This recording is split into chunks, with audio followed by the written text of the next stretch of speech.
사람이 하는 100마디의 말보다는 한 가지 행실만 봐도 그 사람을 그 사람의 됨됨이를 금방 우리가 알아차릴 수가 있죠. 말보다 그만큼 행실이 중요하다는 뜻이겠죠. 그래서 우리 신앙생활에 있어서도 행실이 굉장히 중요하다 그렇게들 말하죠. 이런 어떤 행실의 중요성을 강조하다 보니까 너무 지나치게 강조해가지고 마치 이 행실이 구원받는 조건인 것처럼 주장하는 사람들 있죠.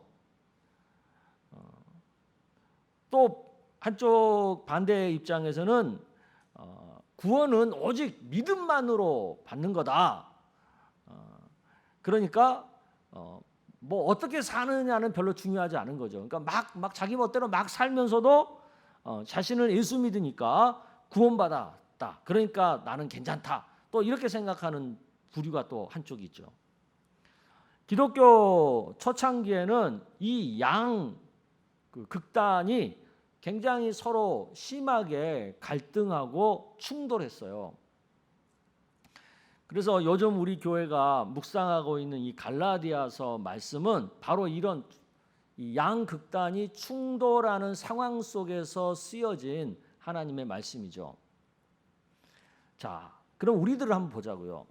우리들은 이런 상황 가운데 어느 쪽 입장이에요?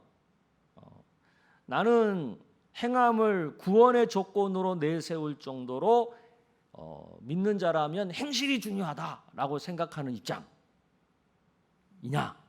또 아니면 구원은 믿음으로만 받는다고 했으니까 그렇게 행실은 그렇게 중요하지 않아. 그냥 대충 막 살아도 돼. 그냥 교회만 다니면 되지. 그런 입장이냐? 아니면 나는 그냥 이것저것 신경 쓰기 싫어. 그냥 교회 나가면 됐지. 뭐 이것저것 따지고 사냐. 그냥 교회 나가면 되는 거야. 그것으로 충분해. 그렇게 생각하는 입장이냐. 여러분 어느 쪽인 것 같아요? 스스로 생각해 보세요. 뭐 굳이 손들어서 표시할 필요는 없고 자기 혼자서 진실하게 나는 어느 쪽인 신앙이냐라는 것을 한번 생각을 해보세요. 결론적으로 말씀을 드리면 성경은요, 전체 신구약 성경 전체 통틀어서 봤을 때 성경은 이 행실의 문제, 행함의 문제를 절대 작게 보지 않아요. 굉장히 중요하게 생각을 해요. 하지만 그렇다고 해서 이 행함을 구원받아야 할 하나의 어떤 조건으로 말하지는 않아요. 구원의 조건이 아니라는 거죠. 행함은 구원은 믿음만으로 받아요. 예수 믿는 믿음만으로 구원은 받아요.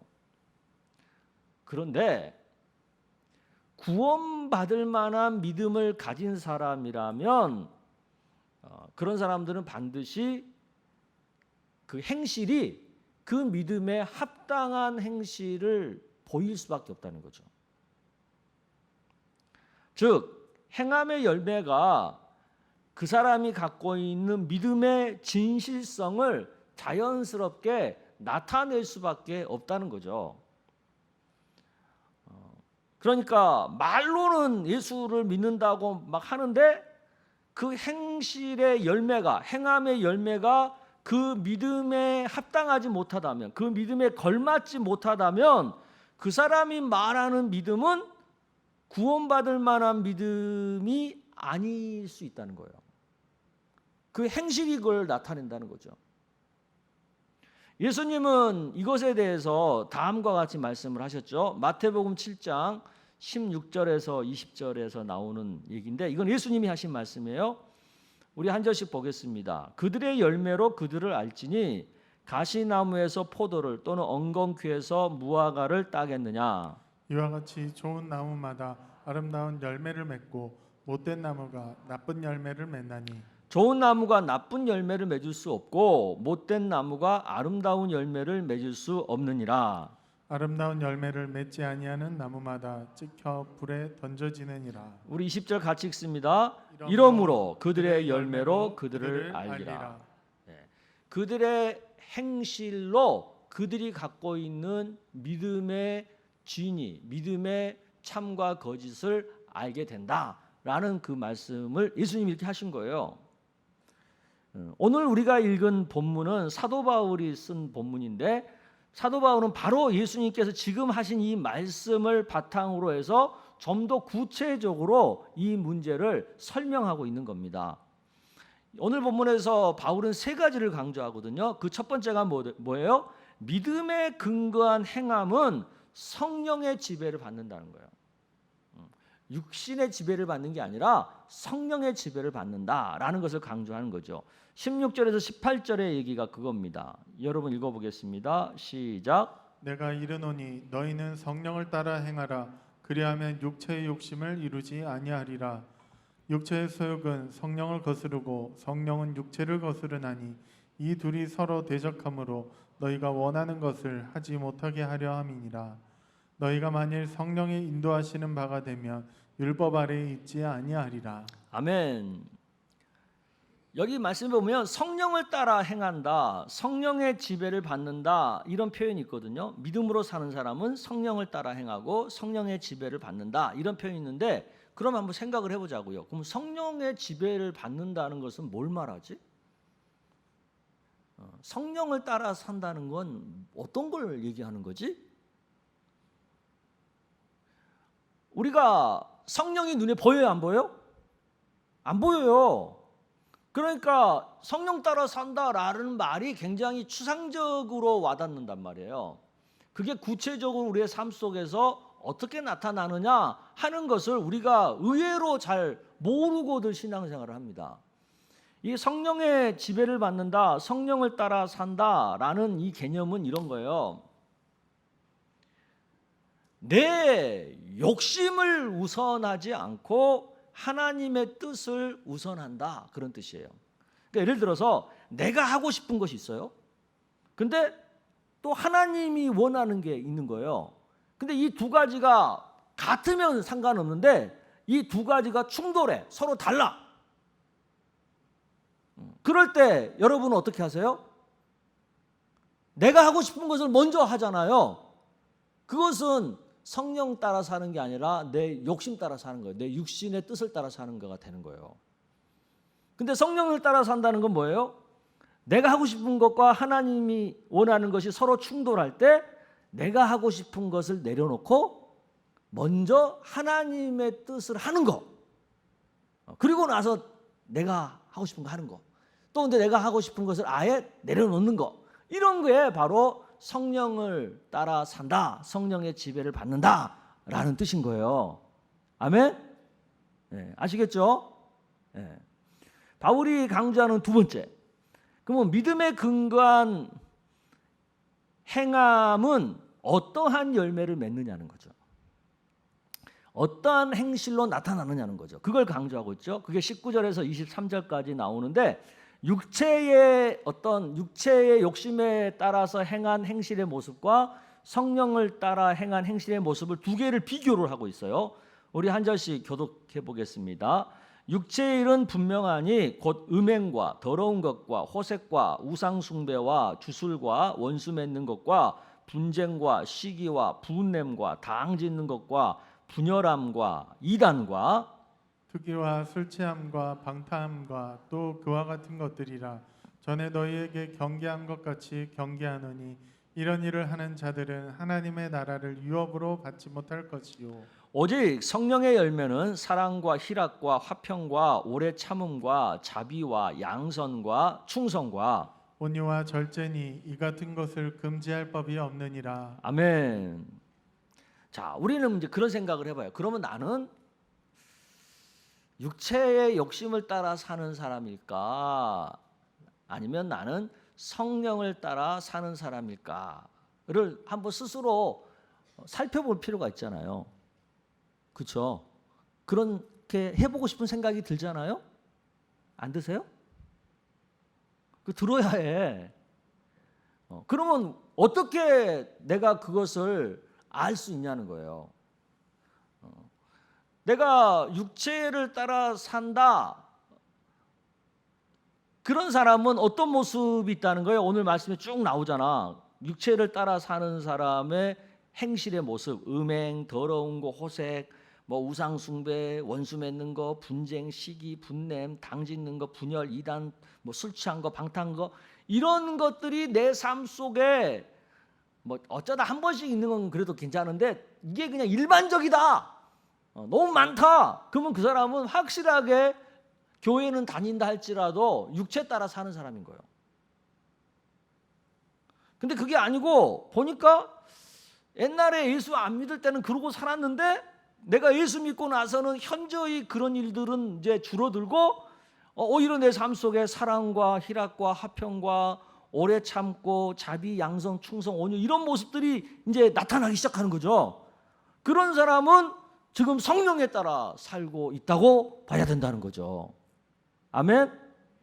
그러니까 그 삶의 열매를 보면 그 사람이 지금 어떤 믿음을 갖고 있고 무엇을 따라 살고 있는 사람인지가 드러나게 되어 있다는 거예요. 그래서 바울이 강조하는 게 뭐예요? 네 삶의 열매를 봐라. 지금 현재 너의 삶이 맺고 있는 열매를 살펴봐라. 그러면 네가 어떤 삶을 살고 있는지를 알게 될 거다. 그것을 얘기하고 있는 거예요. 그리고 바울이 강조하는 세 번째가 있어요. 그것은 믿음의 실상이에요. 믿음의 실상의 모습은 어떤 거냐? 그게 24절에 25절의 얘기인데 여러분 읽어보겠습니다. 시작. 그리스도 예수의 사람들은 육체와 함께 그 정욕과 탐심을 십자가에 못 박았느니라. 만일 우리가 성령으로 살며 또한 성령으로 행할지니 헛된 영광을 구하여 서로 노엽게 하거나 서로 투기하지 말지니라. 여러분 믿음의 실상, 믿음의 실제적인 모습 그게 뭐냐라고 말할 때 뭐라고 딱 말할 수 있겠어요? 바울은 그렇게 얘기하는 거예요. 육체의 정욕과 탐심을 십자가에 못 박아 죽이는 거다. 그리고 성령 따라 사는 거다. 그렇게 사는 것을 억지로 하고 의무적으로 하는 것이 아니라 그걸 자유롭게 즐겁게 하는 것이다. 그게 바로 믿음의 실상이다. 이 얘기를 하는 거예요. 쉽게 말하면 내가 구원받을 만한 참 믿음을 갖고 있다면 이제 더 이상 육체의 정욕과 탐심을 따라 사는 것을 좋아하지 않게 된다는 거예요. 그것보다는 말씀 따라 성령 따라 사는 것을 좋아하게 되고 그렇게 사는 것을 막 의무적으로 할 수 없이 누가 시켜서 하는 게 아니라 스스로 좋아서 자발적으로 하게 된다는 거예요. 그게 믿음의 실상이다라고 말을 하는 거죠. 아멘. 이 개념을 의외로 성도들이 잘 이해를 못합니다. 그래서 제가 여러분들이 이해하기 쉽게 한 가지 예를 들어볼게요. 여러분 학교 다닐 때 공부하는 거 좋았어? 싫었어? 예? 중고등학교 다닐 때 공부하는 거 좋았어요? 싫었어요? 나는 공부가 너무 좋고 세상에서 제일 쉬운 게 공부였다는 사람 손 들어보세요. 한 명도 없잖아. 공부는 어려운 거예요. 그런데도 여러분들이 참고 공부를 했잖아. 근데 그때는 그냥 억지로 했거든. 근데 우리 안에 어떤 사람들이 있냐면 그 공부가 너무 싫은 거야. 그리고 그 학교 다니는 게 너무너무 짜증나고 학교가 내 삶을 구속한다고 생각했던 거예요. 그래가지고 학교를 일찌감치 그만둔 사람들이 있습니다. 중퇴를 하거나 퇴학을 당하거나 막 이래가지고 그래가지고 학교를 떠나서 세상 가운데 자유다 하고 막 세상에서 막 하고 싶은 거 다 하고 막 멋대로 살았는데 어느 날 나이 들어가면서 이렇게 생각을 딱 해보니까 그게 아닌 거지. 이제 철이 든 거죠. 그래서 학교를 가야 되겠네. 공부를 해야 되는 거네. 이제 그게 생각이 나는 거죠. 그래가지고 나이 먹어갖고 다시 학교를 가는 거예요. 근데 나이 들어서 학교를 가서 공부를 해보니까 공부는 여전히 어려워. 힘들어. 그런데 어렸을 때는 공부가 어렵다고 해서 공부를 그냥 때려쳐버렸는데 철 들어가지고 학교를 다니니까 공부가 어렵긴 한데 그래도 공부하는 게 좋아. 그래도 공부하는 게 즐거워.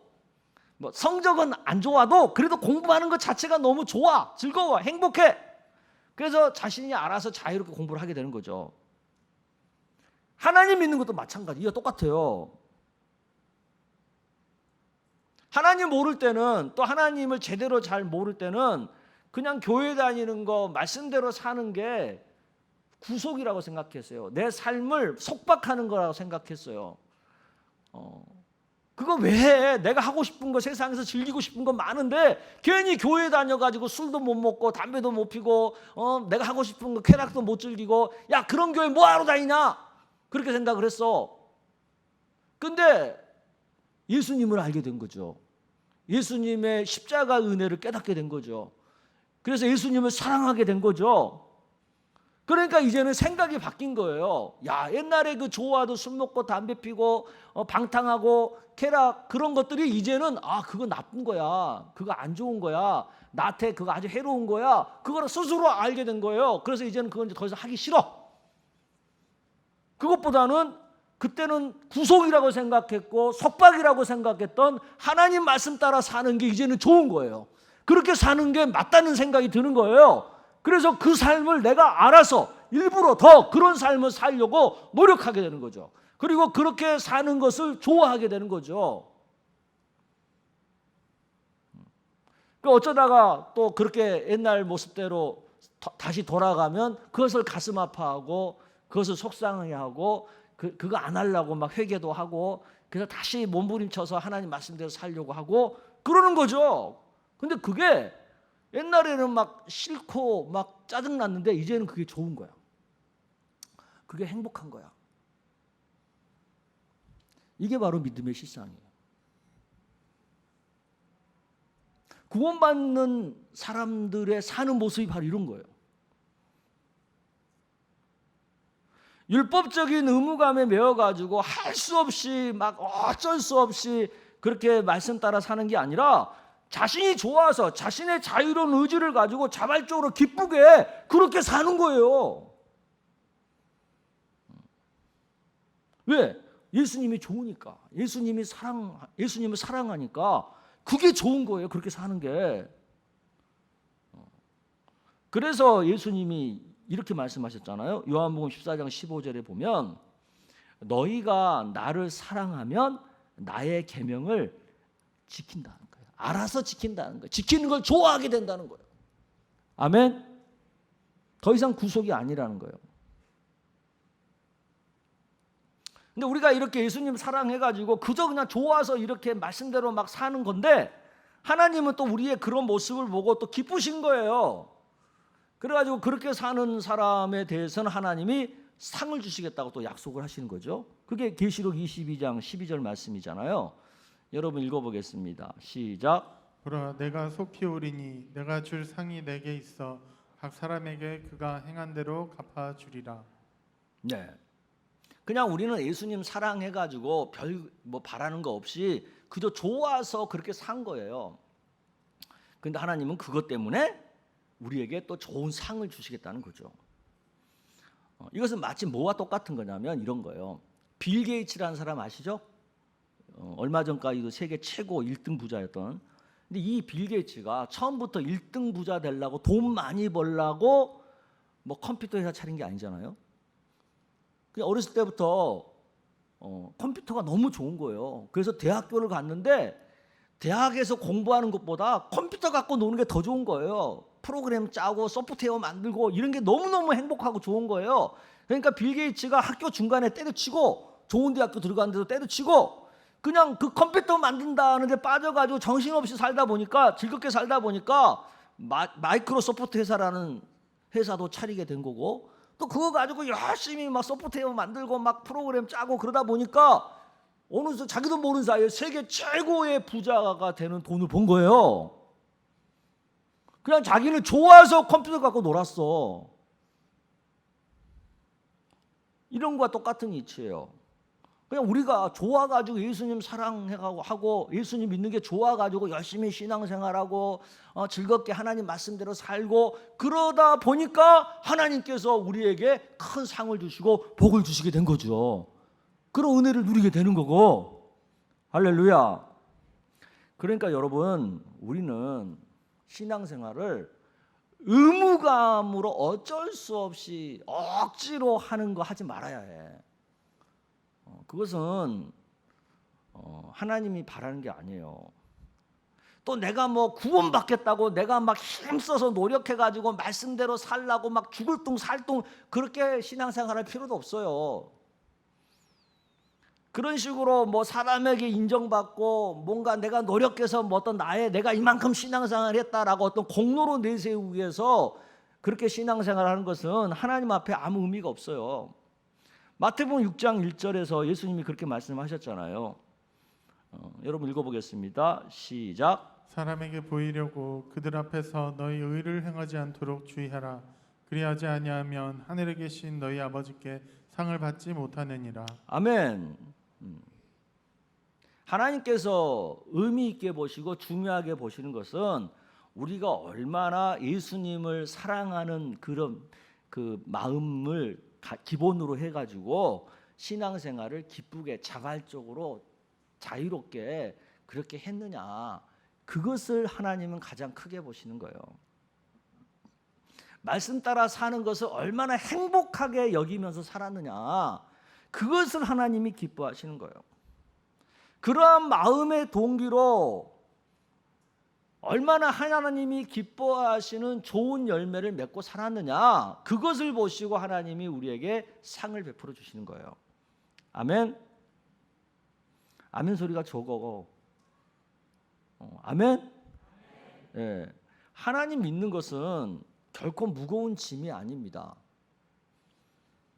우리를 막 구속하고 속박하는 것도 아닙니다.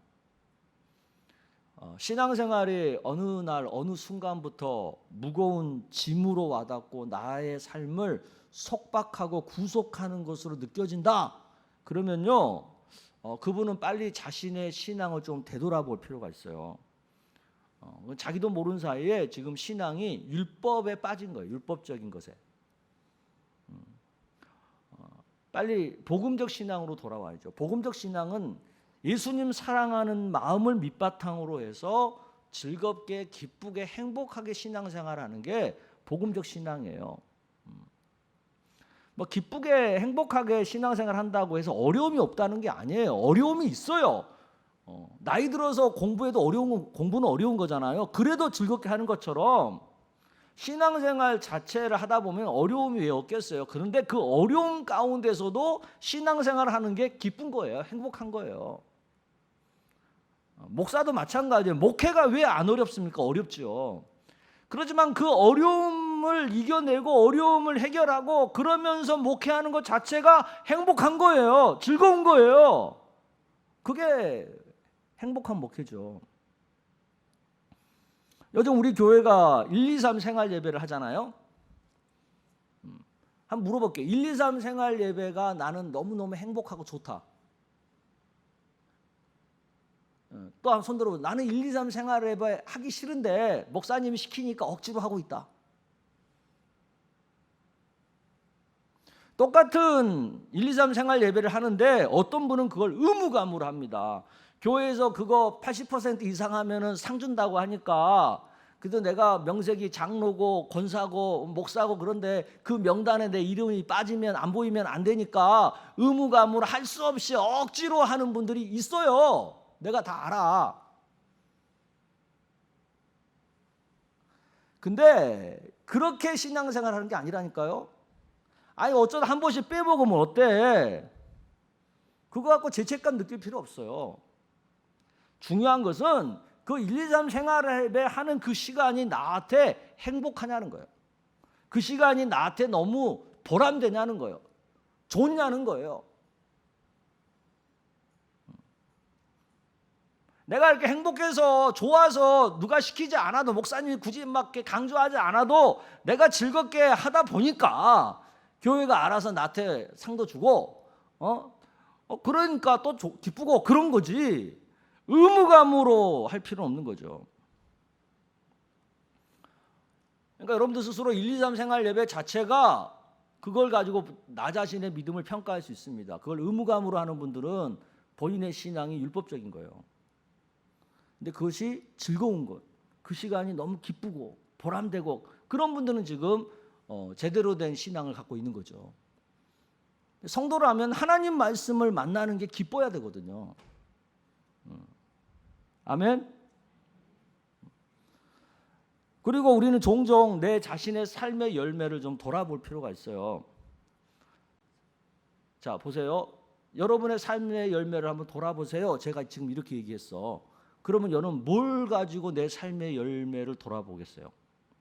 삶의 열매 그러면 뭐가 제일 먼저 생각이 나세요? 삶의 열매 뭐가 제일 먼저 떠오르세요? 아들 잘 키운 거? 돈 많이 번 거? 좋은 직장에 들어간 거? 그런 게 내 삶의 열매를 제일 먼저 떠오르세요? 성경은 그런 거 가지고 삶의 열매라고 어디도 안 써놨어요. 근데 오늘 말씀에 성령의 열매라고 나와 있는 9가지 열매 봐봐요. 뭐예요? 결국 우리들의 성품의 문제예요. 그러니까 우리가 삶의 열매를 돌아보자라고 말하면 뭘 먼저 우리는 봐야 되냐면 각자의 삶 속에서 나타나는 성품들을 돌아봐야 돼요. 성령의 9가지 열매. 내 삶에 이런 성령의 9가지 열매가 나타나고 있느냐. 제가 얼마 전에 책을 썼잖아요. 하며들다라는 책. 그게 성령의 9가지 열매를 더 세분해서 49가지로 이렇게 설명해 놓은 거예요. 그러니까 여러분들이 삶의 열매를 좀 돌아보고 싶으면 제 책을 읽어보면 돼요. 제 책은 그냥 단순한 설교집은 아니고 나 자신을 점검해 볼 수 있는 묵상집입니다. 그 49가지 성품들을 쭉 통해서 나 자신을 돌아보면 내 삶의 현주소가 보이게 되어 있어요. 그거 보고 내가 이런 부분이 부족하구나. 그러면 회개하고 또 그렇게 그 부분에 노력하고 그러면서 내 삶의 열매를 만들어가는 거죠. 예수님 성품을 닮아가는 일에 더 집중하는 거죠. 여러분은 어떤 데서 행복을 느끼십니까? 맛있는 거 음식을 먹으면 행복하죠? 좋은 경치를 봐도 행복하죠? 여행을 가도 행복하죠? 또 자식을 잘 자란 자식을 봐도 행복하죠? 또 성공한 남편을 보면 또 우리 아내분도 행복하잖아요. 근데 행복이 그게 다일까요? 여러분 자식 키우는 거 고생스러워요. 그냥 자동으로 커요. 얘가 엄청 고생스럽죠. 여러분 여행 다니는 거 힘들어요? 좋아요? 힘들어요. 여행 다니는 거. 저는 지금 코로나 때문에 못하지만 이제 해외 여행 가끔 뭐 선교지 여행 이럴 갈 때 있잖아요. 그러면 딱 비행기 타는 순간 비행기에 앉아서 후회합니다. 내가 왜 이 여행을 가는가 했나. 왜? 힘들어. 저는 비행기 타는 거 쉽지 않거든요. 그렇지만 힘들지만 그 안에서 행복을 느끼잖아요. 맛있는 음식이 그냥 나옵니까? 힘들어서 만들어야 요리를 해야 맛있는 음식이 되지. 그런 것처럼 신앙생활도요. 힘든 게 있어요. 어려운 게 있어요.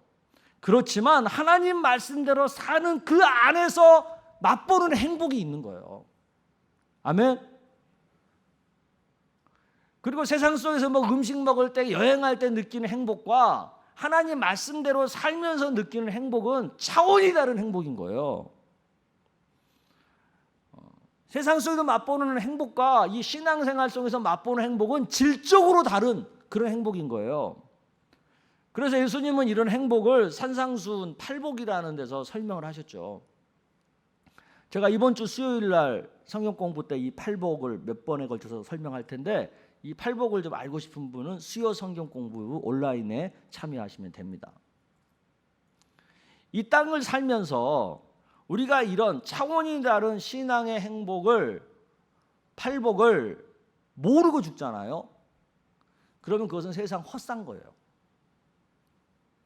이런 행복을 알고 죽어야 죽어서 우리가 천국 갈 수 있어요. 그래서 먼저 이런 행복을 맛본 우리들이 아직도 모르고 사는 사람들에게 전도를 해야 되는 거죠. 오늘 VIP 작정하는 날인데 우리 주변에 보면 이런 행복을 모르고 사는 사람들이 많잖아요.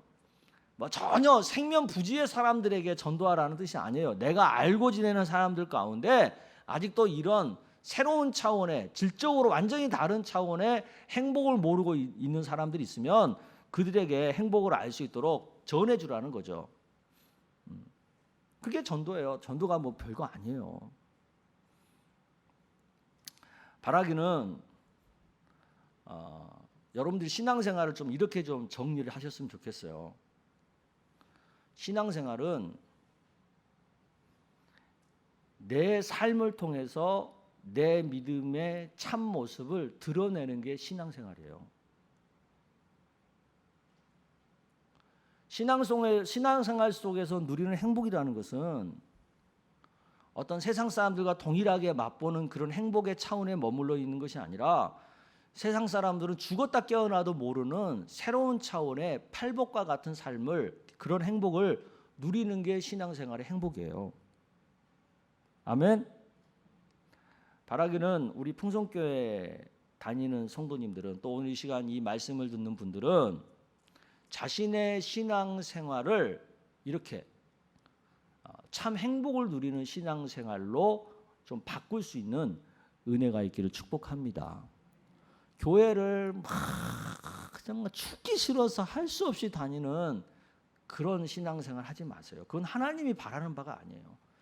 지금 메타버스로 지금 이 설교를 듣고 있는 우리 청소년들, 교회를 정말 죽기 살기로 싫은데 엄마가 가라니까 할 수 없이 다니는 그런 신앙생활 하지 마세요. 여러분들이 교회 다니는 걸 좋아해야 해, 즐거워해야 해. 그렇게 신앙생활을 할 때 우리 삶 속에서 정말 참 믿음을 갖는 역사가 나타나고 하나님 나라를 행복하게 누리는 그런 복을 우리가 받게 되는 것입니다. 이게 바로 예수 믿는 기쁨이고 행복이에요. 이런 은혜가 있기를 주의 이름으로 축복합니다.